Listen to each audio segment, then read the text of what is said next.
ang mga kwento ng pag-ibig, kwento ng buhay at kwento ng pag-asa dito sa Barangay Love Stories. Love Stories.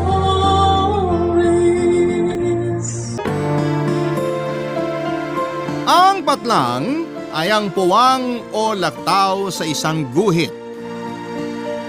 Pwedeng mangyari sa buhay ng tao ang magkaroon ng patlang sa relasyon. Ikaw kabarangay, itutuloy mo pa ba ang relasyon kung galing ito sa isang mahabang patlang? Dear Papa Dudut, ako po si Baby, 61 years old na po ako, retired na po ako sa aking trabaho sa gobyerno. May asawa po ako pero matagal na kaming hiwalay, ikinasal po kami noong 21 years old ako. At 24 years old po siya. Ang tinutukoy ko po ay si Rogelio na 65 years old sa kasalukuyan. Makalipas po ang 3 taon noong magpakasal kami ay nagkahiwalay din kami. Ibig sabihin ay mahigit 30 taon na kaming nagkahiwalay. Mula na magkahiwalay kami ay nagtrabaho na lamang ako ng nagtrabaho para malibang ko ang sarili ko at makalimutan ang aming hiwalayan. Pero kahit na anong kalimot ko ay palagi pa din pong bumabalik sa isipan ko ang galit sa tuwing may maaalala ako o may makikita at madidinig na nakapagpapaalala sa kanya. Naka-move on na po ako at masaya naman po ako pero ewan ko ba kapag may nagpapaalala sa akin tungkol kay Rogelio ay naiinis ako. Ewan kung bakit affected pa rin po ako. Kung ano po ang dahilan ng paghihiwalay namin ay mababanggit ko po ng paunti-unti sa paglawig ng kwento ko. Hindi po ako nanghihinayang kaya lang po sa 3 taon na naging kami ay medyo malalim na po ang nabuo naming pagsasama. Ewan po kahit may mga nanliligaw sa akin noon ay hindi ko pinapansin. Kasi baka maulit na naman ang ginawa ni Rogelio. Hinayaan ko na lamang yung inis ko kapag biglang sumasagi sa utak ko ang nangyari. Kasi sabi ko total ay makalipas ang ilang minuto, nawawala din naman. Kaso Papa Dudut, maliit nga siguro talaga ang mundo dahil sa dinami-rami ba naman ang lugar na magkikita kami doon para sa kulog. Kasi napasakay kami sa isang taxi at sa kamalasang palad nga po ay si Rogelio ang driver. Mabuti na lang ay may taga-kalma ako at yun ay ang kaibigan kong si Maya. Mas matanda po siya sa akin ng 1 taon, kaya para sa akin ay mas mature siya at napipigilan niya pag malapit na akong magalit. Kasi mahirap na baka isipin pa ni Rogelio ay affected pa rin ako sa hiwalayan naming dalawa, Papa Dudut.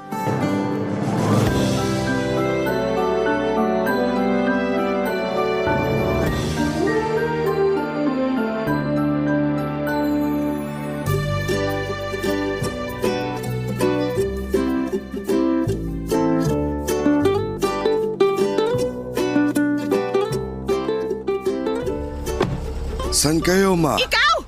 Anong ma? Huwag mo nga ako matawag-tawag na ma? Mamang sasabihin ko, natigilan lang ako. O bakit? Dahil gandang-ganda ka pa din sa akin.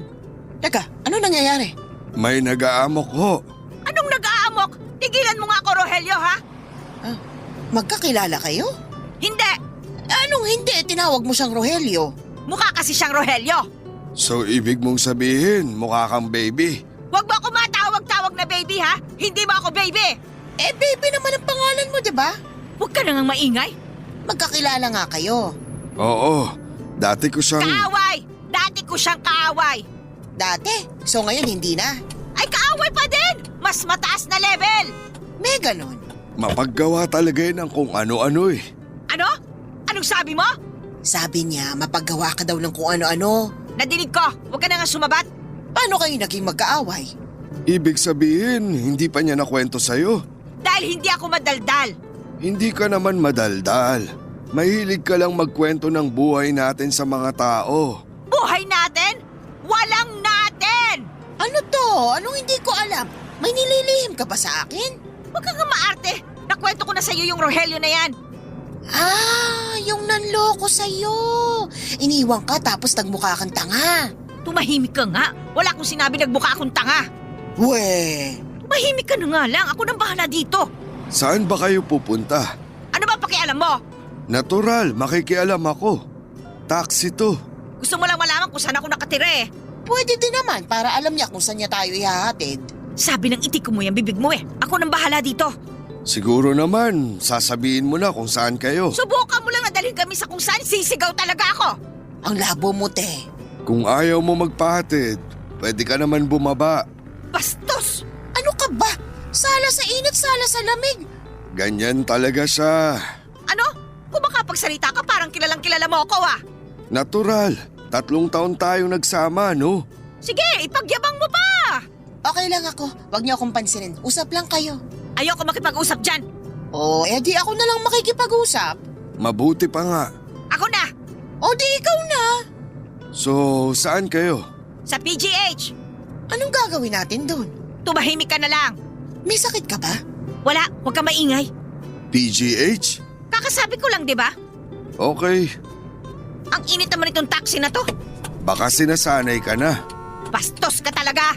Anong basto sa sinasanay ka? Ang gustong sabihin niyan, sinasanay ako sa init para sa pagpunta ko sa impyerno. Impyerno? Kanina sa PGH ka lang pupunta, ngayon sa impyerno na. Sino ba kasi kakampi mo?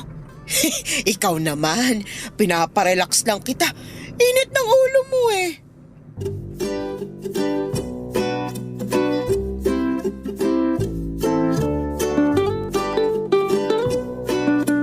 Papa Dudut, kahit na hindi kami pupunta ng PGH ay doon kami nagpababa para lamang wag malaman ng Rogelio na yon kung saan ako nakatira. Kaso po ay nabigla ako pagbaba namin na narealize ko na malayo pa po pala ang bahay namin sa PGH. Kaya yun, naglakad tuloy kami ng malayo. Nakakainis po Papa Dudut kasi ayaw kaming pagbayarin ng Rogelio na yon. Akala siguro'y wala kaming pera. Naiinis po ako kaya naalala ko noong nag-date kami dati, ang yabang kasi. Gustong mag-taxi, yun pala ay wala siyang dalang pera. Kesyo naiwan daw niya ang pera niya, ang pitaka niya. Tapos ang nakakainis sa akin ay pinabayaran yung metro ng taxi. Ibabalik na lang daw niya.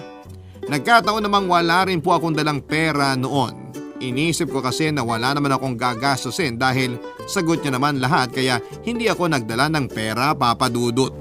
Kundi ba naman po siya siraulo noong nalaman niyang wala kaming pera pareho, ang sabi ba naman sa akin ay pagbilang niya raw ng 3 ay tatakbo daw kami. Pinaghandaan ko po ang date na yon kaya ang taas po ng takong ng sapatos na suot ko noon. Paano ako makakatakbo? Ayun yung loko-loko, itinuloy ang kanyang plano. Bigla siyang tumakbo. Tumakbo na nga na hindi pa nagbibilang ng 1, 2, 3, di na iwan ako. Ako lang tuloy yung nadala sa presinto. Opo, Papa Dudut. Umabot sa presinto yung kabalbala na yon ni Rogelio at ako ang nagrabyado. Bumalik naman po siya para bayaran yung taxi at pinakiusapan yung driver na huwag na akong sampahan ng reklamo. Pinakawalan naman po ako. Kaso yung kahihiyan na nangyari sa akin, yun ang hindi ko makakalimutan at kinaya. Pero dahil mahal ko siya, konting lambing, konting sorry, ayun, pinatawad ko pa. At heto na nga Papa Dudut. Makalipas ang mahigit 3 dekada ay nakita ko ulit ang pagmumukha niya.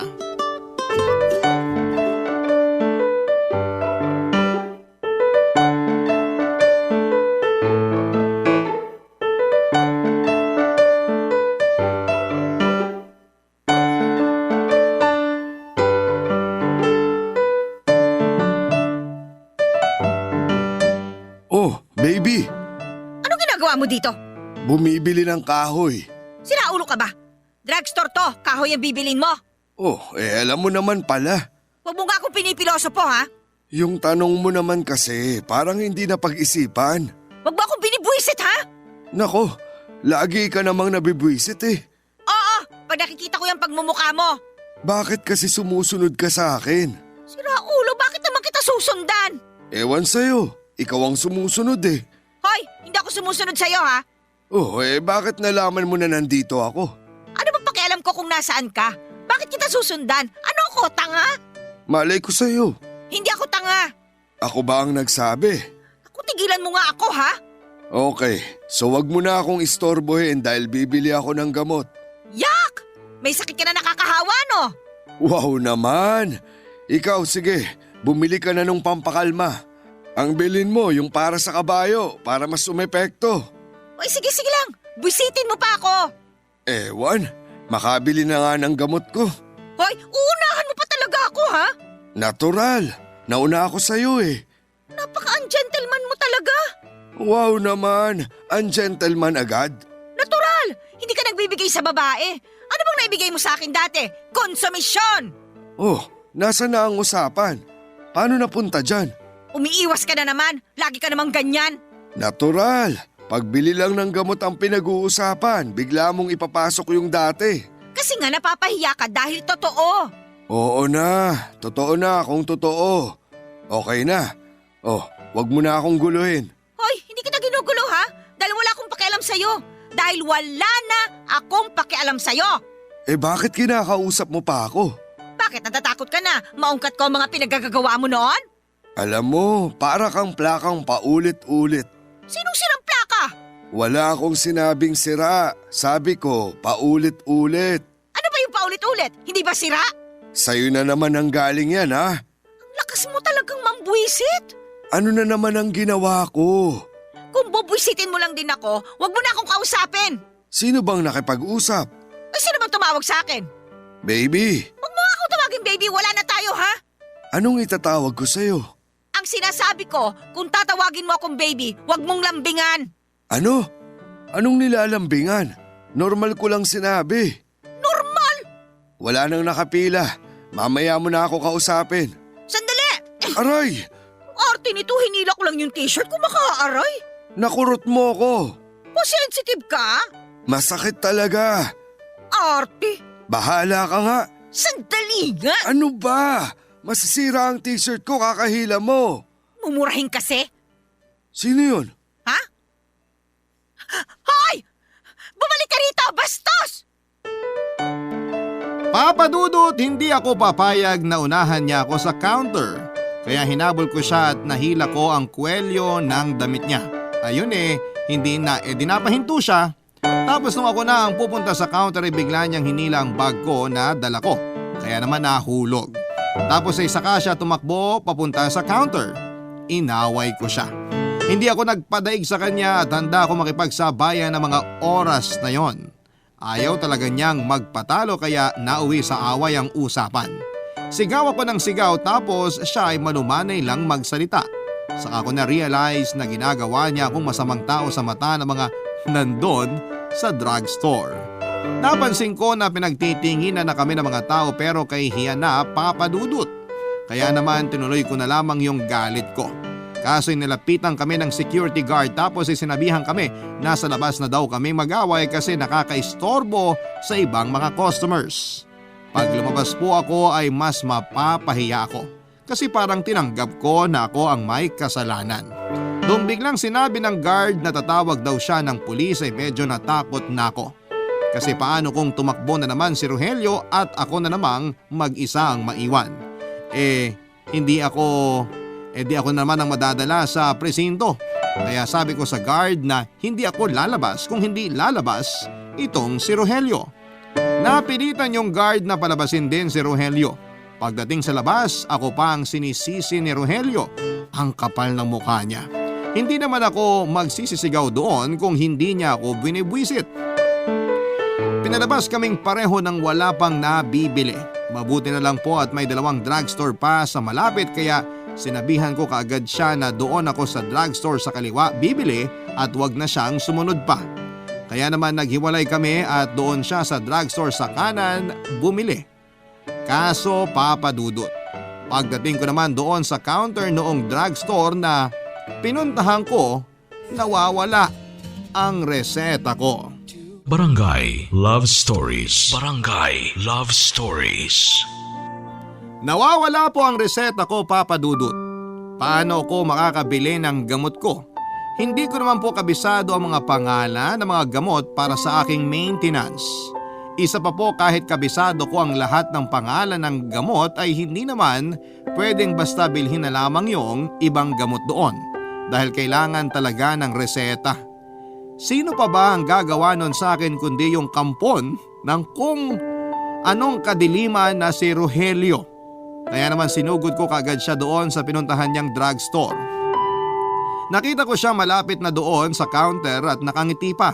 Tuwang-tuwa ang siraulong yon sa ginawa niya sa akin.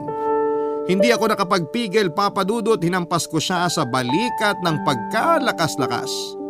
Ang arte ng loko-loko, ang lakas ng sigaw kung makaaray.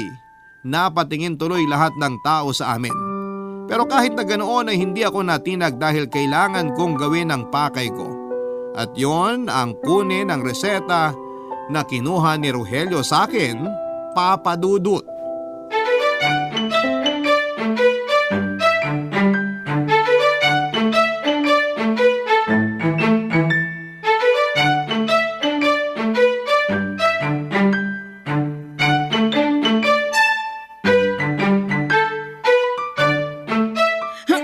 Aray! Ang arte mo! Sige, mag-iskandalo ka! Anong eskandalo? Hinampas mo ako. Tama lang sa'yo yan! Ano na naman ang problema mo? Ikaw ang malaki kong problema! Bakit ka ba nandito? Ano ba? Gusto mo ba sa'yo lahat ng drugstore dito? Drug addict ka ba? Ako ba ang pagbibintangan mo? Ikaw ang adik! Sino ba ang praning na biglang susugod dito tapos mga hampas? Ako! Pero hindi ako praning! Anong hindi? Ang lakas ng tama mo na susugod dito. Bakit? Sa'yo ba to? Alam mo, mamaya na lang ako bibili. Pag nalaklak mo na yung bibilin mong gamot pampakalma. Hindi ako bibili ng pampakalma! Anong bibilin mo? Pampaganda.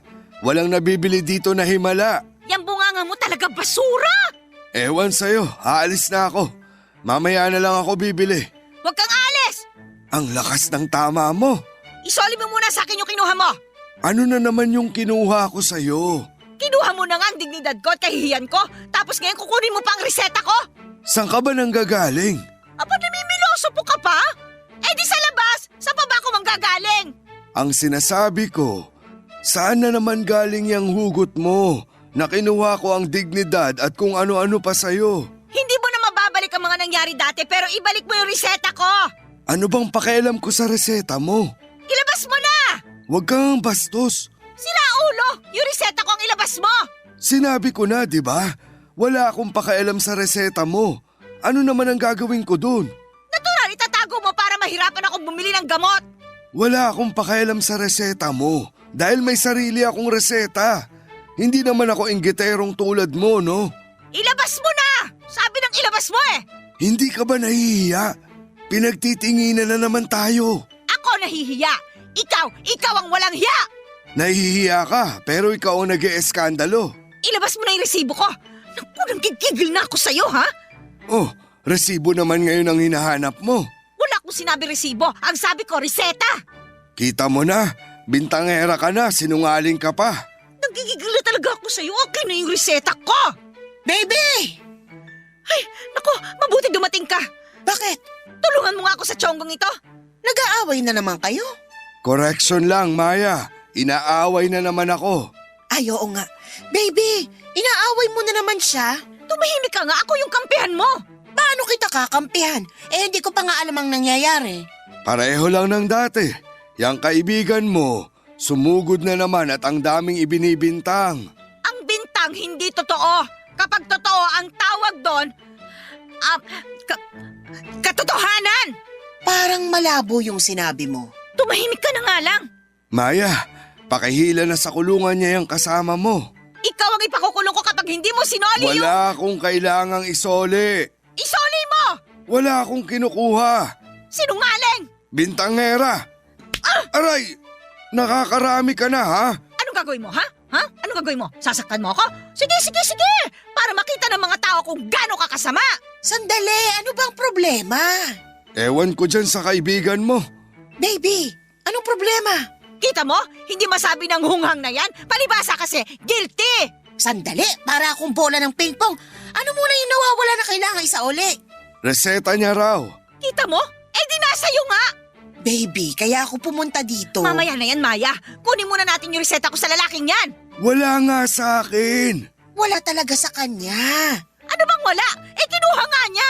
Hindi niya kinuha. Eto, nasa akin. Naiwan mo sa bahay kaya hinabol ko sa'yo dito. Napahiya ako ng sobra, Papa Dudut. Parang nanigas ako sa kinakatayuan ko. Eto naman kasing si Maya hindi pa kaagad sinabi na nasa kanya ang reseta ko. Lalo kong napahiya na may kasabay na gigil kasi noong tingnan ko ang itsura ni Rogelio, yung mata ay parang nanlilisik at yung labi ay nakangisi na. Demonyo lang ang makagagawa noon. Hinila ko si Maya palabas pero parang ang bigat ng mga paa ko. Parang pakiramdam ko lahat ng tao sa drugstore ay nakatingin sa akin at pinagtatawanan nila ako. Gusto kong kainin na lamang ng lupa ng oras na yon para bigla na lamang akong mawala na. Siguradong nagdiriwang na naman si Rogelio dahil sa pagkakapahiya ko. Napakaswerte talaga ng Judas na yon. Parati na lamang nasasagip ng pagkakataon. May samang kukulam talaga. Paglabas ng drugstore doon pa lamang bumilis ang lakad ko. Halos magmukhang tumatakbo na ako sa paglalakad ko ng sobrang bilis. Eto namang si Maya, hindi ko alam kung takang-taka o tawang-tawa sa mga naganap. Pero dahil nga sa mga nangyaring yon, ay mas nadagdagan pa ng isang level ang galit ko kay Rogelio. Pinahiya niya ako sa harap ng maraming tao.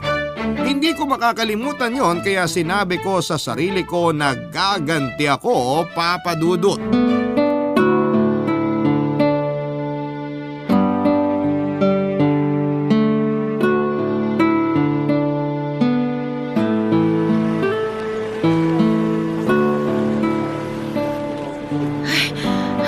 Bilisan mo. Bakit? Baka nandyan pa yung Judas. Sino? Si Rogelio? Eh, sino pa ba? Bakit naman siya naging Judas ikaw ang nagkamali? Ano bang sinasabi mo? Ako yung Judas? Ano ka ba? Hindi. Uy, akala ko ako yung sinasabihan mo ng Judas eh. Hindi, no. Babae ka kaya hindi ka Judas. Ano?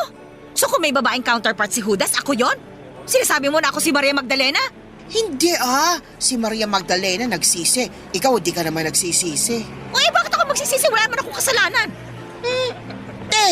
Sinugod mo yung tao sa tindahan ng gamot, sinaktan at pinagsisigawan. Uy, buti nga sa kanya. Ayun tuloy, nakarma ka at napahiya sa harap ng mga tao na sa loob ng tindahan ng gamot. Ako naiinis na ako sa'yo, ha? Kailangan magising din paminsan-minsan. Gising ako! Gising na gising! Ibig mong sabihin na sincere ka sa ginawa mo kanina. Buong puso! Teka para mas hindi ako ligaw, pwede mo bang ikwento sa akin ang punot dulo? Naku Mars, hindi mo kakayanin. Pipilitin kong kayanin. Ay, ayoko na sanang maalala. Anong ayaw mong maalala halos araw-araw inaalala mo? Litong-lito na nga ako kung saan ako pipick up. O eto na nga, ikukwento ko na. Sige, simulan mo. Galit ako dun sa Rogelio na yon. Yun ang simula. Galit ka agad. Hindi pa, paumpisa pa lang yon. Sino ba nagkukwento? Ikaw. O kaya hayaan mo ako. O siya, sige. Ay basta, ganito na lang. Sisimulan ko yung kwento sa panahon bago pa kami ikasal. Ang saya-saya namin noon. Tapos? Ito naman, hindi makapaghintay, pambihira ka. Paano? Pagkasabi mo ang saya-saya nyo noon napatingin ka sa langit at ngumiti ng pagkatamis-tamis. Ganon kasi dapat magkwento, yung nararamdaman ng mga nakikinig. Okay, naramdam ko na. Pwede ituloy mo na? O yun nga, masaya kami. Halos walang makakahadlang sa pagmamahala namin noon. O, gano'n naman pala Oo, kada kilos ko, nandun lagi si Rogelio. Tapos? Ayaw niyang may mangyayari sa akin. Sobrang protective siya. Oh, Lagi siya nagtatanong kung nasaan ako. Masyado siyang nag-aalala pag wala siyang balita kung nasaan ako o kahit kahihiwalay pa lang namin. naghiwalay na kayo? Hindi pa. Ano ba naman ito? Naghiwalay lang kami ng uuwian. Okay. O, eto na. Minsan, may lumapit sa akin na lalaki. Abay, nagulat ako. Nasa tabi ko na kagad siya at nakaakbay. O, mabuti. O minsan naman, yung lalaking kausap ko, kaibigan ko na ha. Pero sobrang protective pa rin siya. Ayaw mo nun? Gusto ko. Natutuwa nga ako eh. O, ayun naman pala Wala naman palang problema. Wala nung una. Pero noong mga sumunod na, ayun, nagkakaproblema na kami. Tulad ng, Napakaseloso niya, pero pag ako nagsiselos, ayaw niya. paano ngayaw? Ay kasi minsan noon, may nakita akong babaeng kasabay niya. Aba, nagtatawanan ng dalawa. Parang iba yung body language nila. Ayun, nagdilim yung paningin ko. Sinabunutan ko yung babae. Agad? O parang kumikirengking na eh. Nung umakbay na talaga kay Rogelio, aba, hindi na ako nakapagpigil. Umakbay? Medyo foul nga yun.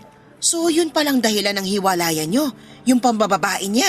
Hindi pala siya ng bababae. Sino yung kasama niya? Yun pala yung matagal na nasa ibang bansa na ate niya. Ha? So pinaghiwalay kayo ng ate niya? Hindi, ako mismo nakipaghiwalay. Kasi naman, napahiya ako. Ano? Yun ang dahilan? At ikaw ang nakipaghiwalay? Oo, At ikaw pang may ganang magtanim ng galit kay Rogelio? huwag mo na nga akong questionin. Nangyari na yun eh, matagal na, kalimutan na natin. Ikaw kaya, subukan mong kalimutan at subukan mong magpakumbaba. Kung hindi na kayo magkakabalikan, wala na tayong magagawa. Ang importante, mag-sorry ka sa kanya. Saka na yan, tara na nga.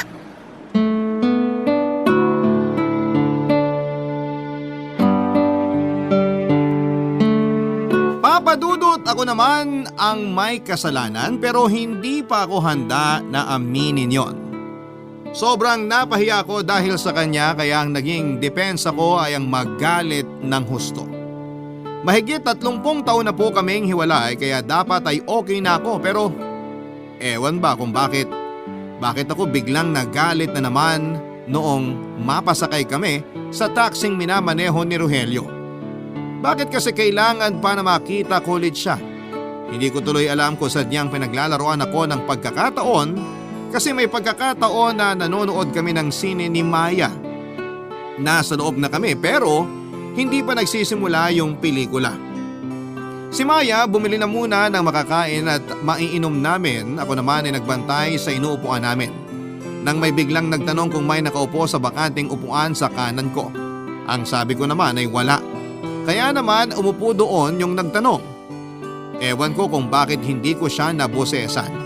Isa pa ay madilim at hindi ko naman tinignan ang mukha nung nagtanong. Kaya nung pag-upo niya ay nagkagulatan kami.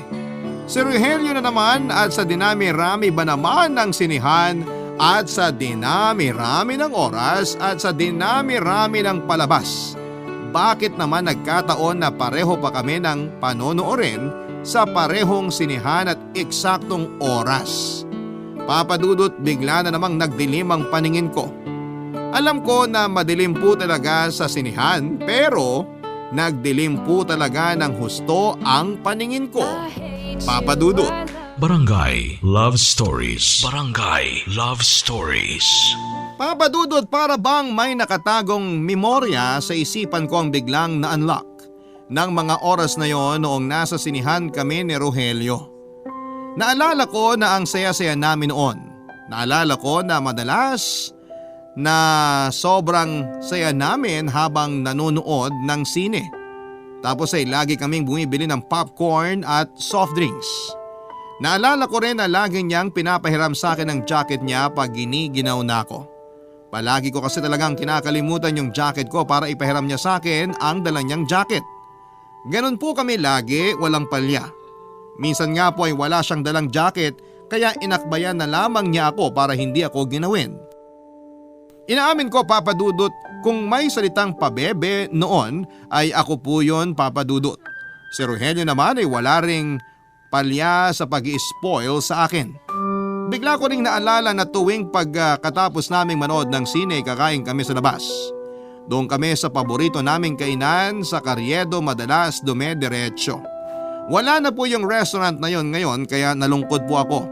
Iba na ang nakatayong establishmento sa pwesto na yon. Naging grocery na siya. Kaya po nung maghiwalay kami ay palagi pa rin po akong kumakain doon sa restaurant. Nung naging grocery na ay nagpupunta pa rin ako kahit na wala naman akong bibilhin. Tinatansya ko kung saan yung pwesto ng mesa na madalas naming pwestuhan noong restaurant pa lamang siya. Tatayo lang ako roon tapos ay babalikan ang mga ala-ala naming dalawa. Mga masasayang araw naming magkasama na nagsusubuan ng spaghetti tapos ay sasadein kong malagyan ng sauce ang gilid ng labi ko. Magmamaang-maangan pa nga ako na hindi ko alam na may naiwan palang spaghetti sauce para punasan niya ng tissue. Gusto niya rin na sabay kaming iinom ng juice kasi gusto niya na nagtotoast kami bago uminom at saka niya sasabihin ang mga salitang mahal na mahal kita.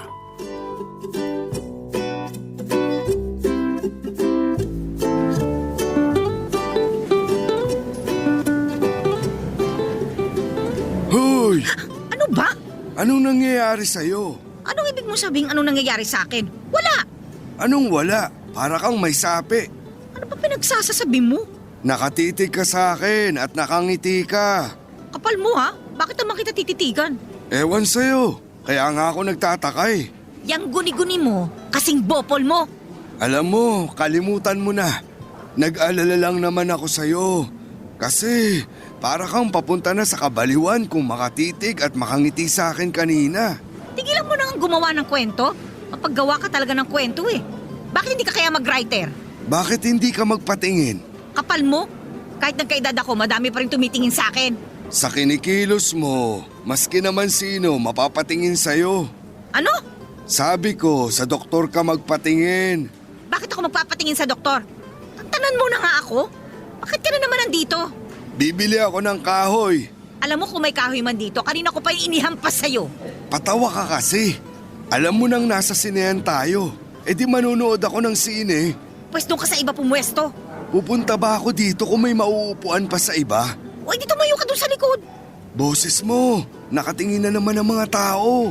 Umalis ka na kasi para matahimik kami. Tahimik naman lahat. Ikaw lang ang maingay. Basta wag ka dito. Ayaw kitang katabi. E di dyan ka sa kabila umupo. Si Maya dito. Saan mo siya pauupuin? E di dyan sa inuupuan mo. Magpalit kayo para hindi tayo magkatabi. Bakit ba ikaw ang kailangan magdesisyon? Asawa ba kita? Sa totoo lang, oo. Asawa mo pa rin ako. Dahil hindi naman tayo nagdiborsyo. Baliw ka pala eh. Wala namang diborsyo dito sa Pilipinas. Mismo. So asawa pa rin kita. Yak! Wow! Makayak ka. Piling mo naman may gusto pa din ako sa'yo. Piling mo patay na patay pa din ako sa'yo. Piling mo hindi pa nawawala ang pagmamahal ko sa'yo. At piling mo mahal pa kita. Hello! Nakakatawa ka. Lumalabas sa bibig mo yung mga nararamdaman mo eh. Alam mo kadiri ka talaga. Lumayo ka na nga dito. O Rogelio, mabuti naman na imbita ka ni baby. Hoy, anong naimbita? Pakialam ko dyan. Parang singaw na basta na lang sumusulpot. Palibasa may gusto pa sa akin eh. Diyan ka na lang sa tabi niya maupo. Inagawan ka na ng ulupong na to ng pwesto eh. Oh, anong nakakatawa? Shh! Nakatingin na yung mga tao. Yan ang pagsabihan mo. Yung ilusyonadong matanda na yan. Wow! Nahiya naman ako na sabihan mo akong matanda. Totoo naman na. Di ba magkasing edad lang kayo? Excuse me, di hamak na mas matanda sa akin ng ilang taon yan ano? Hindi ba nung nagbayad ka, ginamit mo yung senior citizens card mo? Ayan ka na naman eh. Alam mo, malapit na magsimula ang palabas. Kaya tumahimik na tayo. Mabuti pa nga. Umalis ka na nga muna dito. Bakit? Gusto niyo mag-usap na dalawa lang kayo? Saan ako pupwesto? Alam mo, sasabunmutan na kita. Hindi ka ang pinapaalis ko. Yang Rogelio na yan. Hindi ako aalis. Mabuti pa magpalit tayo ng pwesto para hindi kayo magkatabi. Yun nga ang sinabi ko sa kanya. Ayoko nga. Oh, di dyan ka lang. Basta, tumahimik na tayo. Mabuti pa nga. Ayan na, magsisimula na yata. Patay ng ilaw sa likod eh. Yung braso mo, huwag mong ipatong dyan. Gusto mo lang akong mahawakan eh. Wow! Papadudod, habang nagtatalo kami ni Rogelio ay nainis ako sa mga nadidinig ko na pagpupuna. Tulad ng shhh. Maya-maya akala ko kung ano na yung umiilaw sa katawan ko, yung si Q pala ay nagpa-flashlight na sa akin. Nainis nga po ako kasi nakakaistorbo siya. Ang mas nakakainis pa ay noong pinalabas ako ng gwardya. Hindi naman po ako papayag na hindi mapalabas si Rogelio kaya ayon, pinalabas din siya. Alang namang hahayaan ko lamang na maiwan doon si Maya kaibigan ko yon. Kaya sabi ko sa gwardya ay palabasin din si Maya. Sa makatuwid ay pinalabas kaming tatlo papadudot. Si Rogelio po ang lakas mambuisit. Hindi man lang nagalit nung pinalabas siya. Mas galit na galit pa po si Maya kasi gusto niya talagang panoorin ang pelikula.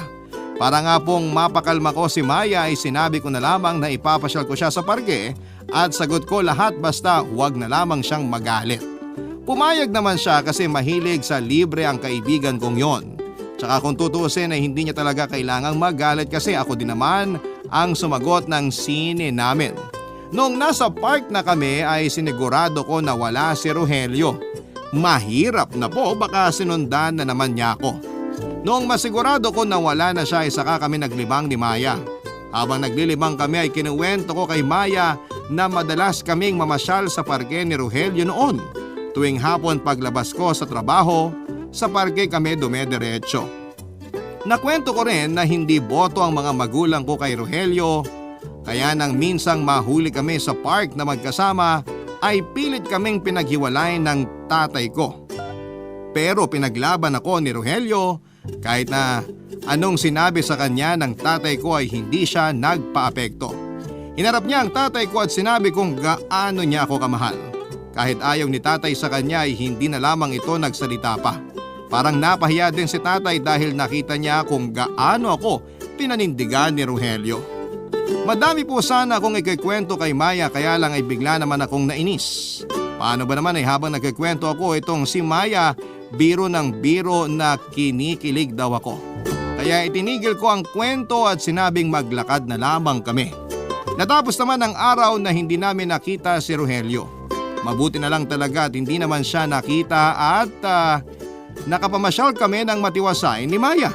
Pero lingid sa kaalaman ko ay isang araw na naman sa buhay ko ang magugulo, Papa Dudut.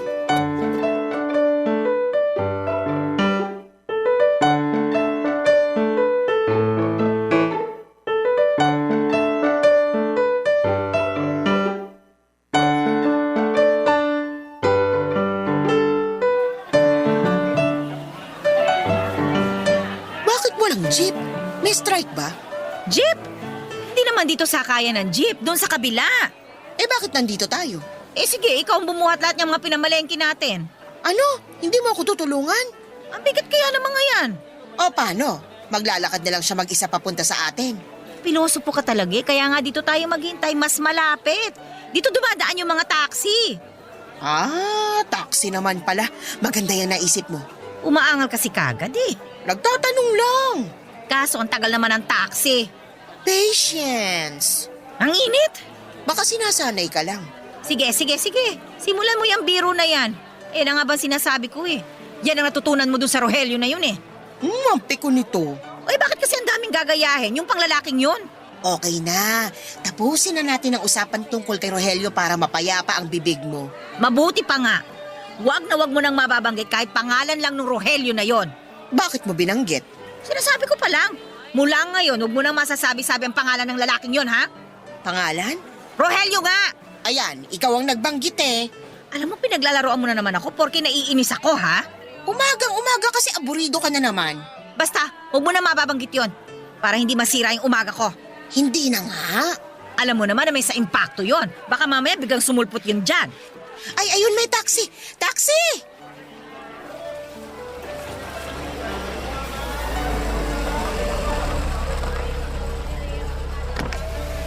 O ayan, nagbaba ng bintana. Ikaw? Bakit gulat na gulat ka?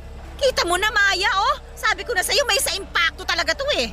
Sasakay ba kayo? Oo. Hindi! Anong hindi? Huwag na tayong umarte, ang hirap sumakay. Ayoko. O di mauuna na ako. Dadaling ko na lahat ng pinamili natin tapos antay ka na lang dyan ng darating na ibang taxi ha. Ano? Iiwanan mo ko dito? Eh ayaw mo sumakay eh. Sakay ka na, Maya. Pabukas ng compartment. Sandali, tutulungan kita. Ang dami nitong binili nyo ah. Anong meron? Pakialam mo ba? Hindi naman ikaw ang tinatanong ko. Wala ka bang naaalala sa petsa sa Sabado? Maya, tumigil ka na ha. Ah, birthday ni baby. Mamaya, pakibati mo na lang ako sa kanya. Sige, makakarating. Hoy, huwag niyo akong pag-usapan, nandito lang ako. Tara na, Maya. Ano, baby? Sigurado ka ba magpapaiwan ka? Masyado ka mapilit. Oo na, sasabay na.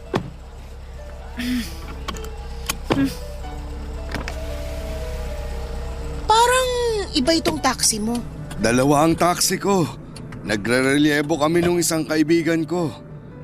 Ang dala niya ngayon yung gamit ko dati, kaya ako ang naglabas nitong taxi na to.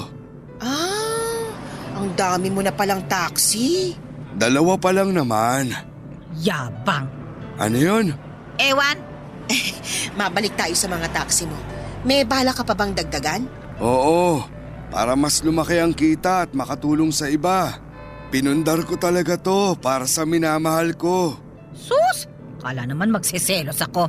Nakailang asawa ka ba, Rogelio? Grabe naman yung tanong mo. Isa lang. Kita mo na, nag-asawa pa ulit. Anong nag-asawa uli?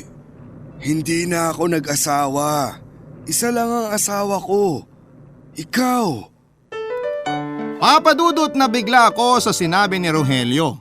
Hindi na siya nag-asawa ulit at sinabi niya na wala na siyang nakarelasyon matapos ang hiwalayan naming dalawa dahil iisa lang daw ang mahal niya. Minahal at mamahalin niya. Papadudot, hindi ko alam kung anong nangyari at bigla na lamang akong napaiyak. Hindi basta iyak kundi hagulhol. Itinigil ni Rogelio ang taxi at pinainom ako ng tubig. Nang nagkaaminan kami na mahal pa namin ang isa't isa ng mga sandaling yon, ay hindi na din at ako ay hindi na rin nagkarelasyon noon kasi sabi ko ay maayos naman ang lahat. Naghintay ako, naghintay pero hindi na bumalik si Rogelio hanggang kinalimutan ko na ang umibig at magmahal. Si Rogelio naman daw ay naghintay din nang kausapin ko siya. Kasi kilala niya daw ako na hindi makikipag-usap habang hindi pa handa at paghanda na ako ay ako na mismo ang lalapit. Kaso hindi na nga po ako lumapit sa kanya. Kaya tulad ko ay siya ay naghintay na lamang, naghintay. Nagantayan lamang pala kami hanggang sa umalis na nga lang po siya sa lugar namin at inakala kong hindi na babalik dahil may iba ng pamilya. Mahigit 30 taon na hindi kami nag-usap dahil po sa pride. Inaamin ko po na ma-pride ako pero dahil nga sa mga maling inaakala namin ay umabot ng ganon katagal na hindi namin naayos ang lahat. Hanggang sa bumalik nga po siya sa lugar namin, wala na ang dating bahay nila dahil nabenta na ang lupa kaya bumili siya ng bagong bahay at lupa. Para makita ko raw siya at baka sakaling mag-usap na kami. Pero iba nga po ang nangyari sa inaasahan niya. Akala ko nung una ay stalker siya dahil ang dalas naming magkita kung saan-saan. Yun pala ay taga roon na siya ulit sa lugar namin kaya pakalat-kalat siya. Pero ganon pa man papadudot kahit ganon katagalang lumipas ay masaya pa rin ako. Dahil naayos na namin ang lahat. Magkasama na po ulit kami ni Rogelio. Kailan lang ay sinorpresa nila ako ni Maya. Hindi ko alam na inasikaso pala nila ang aming renewal of vow. Nagulat po ako at naiyak. Masasabi kong walang kasing saya ang mga oras na yon. Kahit matagal, ang patlang ng aming hindi pagkikita at pag-uusap ay parang hindi naman ito nagkaroon ng agwat. Dahil hindi naman pala kami nawala sa mga puso ng isa't isa. Maraming salamat po Papa Dudut sa pagbibigay daan sa sulat ko at maraming salamat sa Barangay LS 97.1 sa pagbibigay ng boses sa aming mga kabarangay na maitampok ang aming kwento sa nangungunang Barangay Love Stories. Ang inyong forever kapuso at kabarangay, Baby. Nagustuhan ng iyong napakinggan? Ituloy yan via live stream sa www.gmanetwork.com/radio. Barangay LS 97.1 Forever